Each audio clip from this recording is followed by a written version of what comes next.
Hello and welcome back. In this segment, we are going to talk about regular and effective contact. Our question for this segment is, how does your course design allow for opportunities for regular, effective contact with students?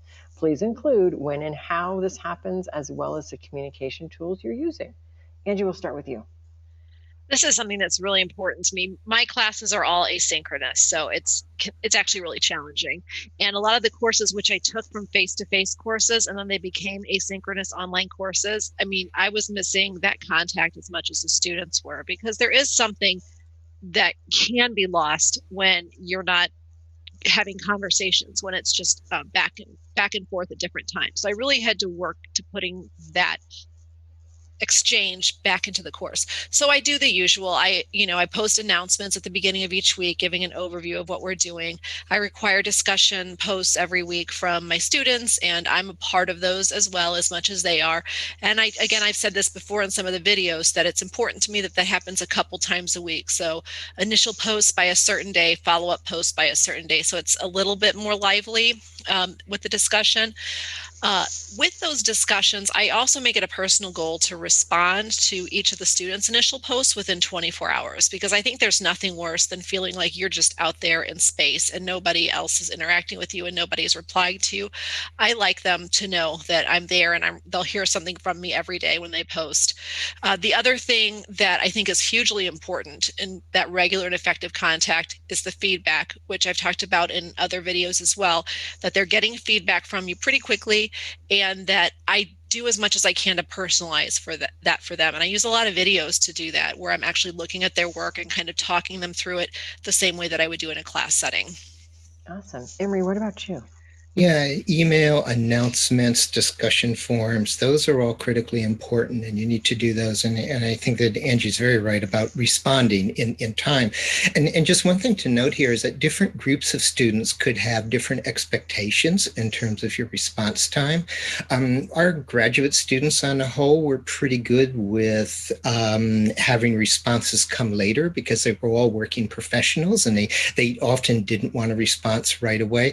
But I was also at a campus where we taught students who were all city employees. And for them, as some of them had said to me, if I don't respond within 5 hours to an email or a call, I'm going to have a mark on my job performance. And so they didn't understand it when professors would take too long to respond to them. And we were like, well, it can't be 5 hours, but we understood it needed to be within the same day. It couldn't be 24 hours. The other thing that I used to do, which seemed to be really helpful, is I always had virtual office hours, and those were helpful. But sometimes I would just say, I would make an announcement and say, I'm available for the next 2 hours.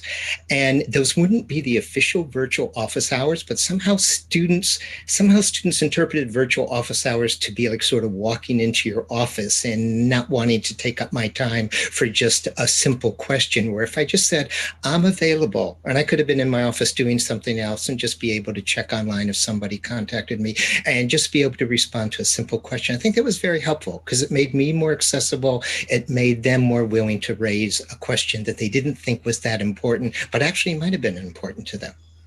Awesome. A couple of things that I've done is a beginning of the week email, a midweek email or announcement, depending on which one you want to use, and then something for the end of the week. So, three different communication points. Another thing that I've been doing is students like videos. So, I've been doing a screencast of like an overview of the unit for each week, as well as when I do my presentation. I have a simple slide. It's a Google slide that I use, but it has a presentation like with all of the lecture materials and all the different materials I want to share with students. But the first one is a small video of me just talking about the lesson and overview. And one of the things that we've learned during just this whole COVID time is trying to be more personable, trying to relate more to them. So I always am a little bit more casual. I try not to be super dressed up so that way they get to see me as a human. And I cheer them on. Like I even cracked a joke in one of them, and the students were like, "Oh, I loved your joke." And I was like, "That's neat that they're replying to that." But Yeah. aside from that, is using Flipgrid, Yellow Dig, using the discussion forums, as well as just simple tools to get them talking and communicating. All of that has been helpful. So one thing for all of you out there, regular and effective communication is really important. And we'll see you in the next video.